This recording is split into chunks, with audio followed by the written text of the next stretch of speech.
2026 ஜூலை மாதத்துக்கான மாத பலன்களை தற்சமயம் பார்ப்போம். அடுத்து சிம்மராசி. சிம்மராசி நேயர்களை இந்த மாதத்தை பொறுத்த வரைக்கும் உங்களுடைய ராசி அதிபதி சூரியன் 11ல் இருக்கிறார்கள். இதுபோக குரு, சுக்கிரன் ஆகிய புதன் ஆகிய கிரகங்கள் 12ஆம் இடத்தில் சஞ்சாரிக்கின்றன. 8ஆம் இடத்தில் ஏற்கனவே நம்ம சொன்னது போல அஷ்டமத்து சனி ஏற்கனவே நடந்துட்டு இருக்குது. உங்களுக்கு அஷ்டமத்து சனியின் காலமாகவும் இருக்குது. இருந்தாலுமே கூட உங்களுக்கு 12ஆம் இடம் ரொம்ப ஸ்ட்ராங்காக வலுத்திருக்கிற காலத்தில் உங்களுக்கு குடும்பத்தில் சுப நிகழ்ச்சிகள் நடக்கும், சுப செலவுகள் உண்டு. ஏற்கனவே நிலபலன்களால் ஆதாயம் உண்டு. நிலபலன்கள் விற்பனையாக வேணும் அப்படின்னு நினைக்கிறவங்களுக்கு இந்த மாதம் விற்று அவங்களுக்கு பண வரவு வர்றதுக்கான வாய்ப்புகள் உண்டு. இதுபோக 4ஆம் இடத்தை குரு பார்க்கறனால கல்வியில் சிறப்பு, அதாவது கல்வியில் மாணவர்களுக்கு கல்வியில் சிறப்படைவார்கள். ஏதாவது எக்ஸாம் எழுதுறவங்களுக்கு, போட்டி பந்தய தேர்வு எழுதுறவங்களுக்கு மிகப்பெரிய வெற்றி கிடைக்கக்கூடிய வாய்ப்புகளும் இந்த மாதத்தில் இருக்கிறது.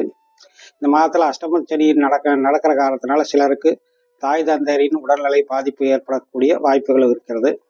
உங்களுடைய திட்டங்கள் எதையும் நீங்கள் ரகசியமாக வச்சுக்கிறது நல்லது. யார்கிட்டையும் வெளிப்படையாக பேசுகிறதோ சொல்கிறதோ நல்லதாக இருக்காது. யாரையும் இந்த காலகட்டத்தில் பண விஷயத்தில் யாரையும் நம்புவதும் கூடாது. யாருடைய கேரண்டியும் ஏற்றுக்கிறதும், அதாவது அவங்க கொடுக்கக்கூடிய வாக்குறுதிகளை நம்பி எதையாவது காரியங்களை இறங்க வேண்டாம். மற்றபடி உங்களுக்கு 10ல் செவ்வாய் இருக்கிற காரணத்தினால நிலப்புலன்கள், வாகனங்களை வாங்கிறதுக்கு நல்லா ஏற்ற ஒரு அருமையான மாசமாக இது இருக்குது. 12ஆம் இடத்தில் இருக்கிற சுபர்கள் உங்களுக்கு நல்ல சுப செலவுகளை ஏற்படுத்துவார்கள். திருமணம், விசேஷம், போக்குவரத்து, கல்வி செலவு போன்ற பெரிய செலவுகளை ஏற்படுத்துவார்கள்.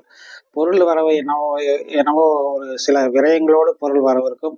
வரவும் செலவும் கலந்த மாதிரியான ஒரு மாதமாக இருக்க போகுது. இந்த மாதத்தின் கடைசி பகுதியில் உங்களுடைய தொழில் அதிபதியான சுக்கிரன் உங்களுடைய ராசிக்கு பாக்கிய அதிபதியால் பார்க்கப்படுவது மிகவும் சிறப்பானதுதான். தொழில் நன்கு மேன்மையடையும். தொழிலில் சில மாற்றங்கள் ஏற்படக்கூடிய வாய்ப்புகளும் இருக்கிறது. பதவி உயர்வை எதிர்பார்க்கிறது சற்று தாமதமாகும். அஷ்டமத்து சனி முடிவு வரைக்கும் எதிலும் நிதானமும் கவனமும் தேவை.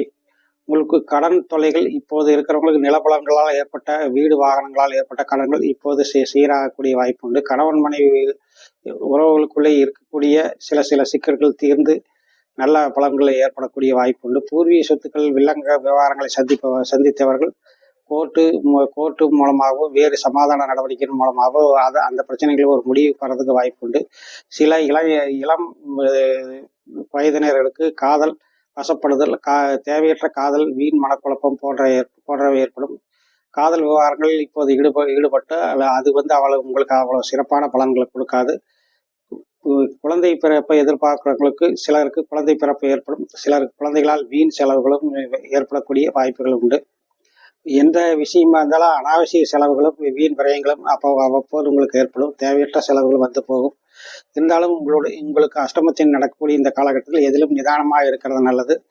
உங்களுக்கு இந்த மாதத்தை பொறுத்த வரைக்கும் 7, 8 ஆகிய தேதிகள் சந்திராஷ்டமம். அந்த நாளில் கவனம் தேவை.